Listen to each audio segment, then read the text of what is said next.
Hello అండి, ఎలా ఉన్నారు? సండే కదా, అస్సలు నిద్రలేగ బుద్దే కాలేదు. ఇంక టకటకా లెగిసేసి వంట పని అయితే స్టార్ట్ చేసేసాము. ఈరోజు ఇది మావాడు టీ పెడుతున్నాడు అనుకుంటున్నారా? నేను పెడతాను గోల్ చేశాడండి. ఇంక సరే పెట్టమంటే చక్కగా పెడుతున్నాడు.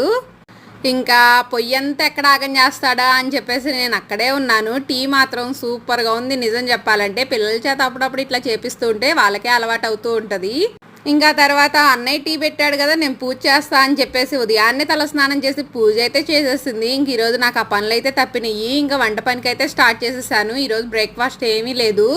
ముందుగా జ్యూస్ అయితే ప్రిపేర్ చేసి జ్యూస్ తాగేస్తున్నాము.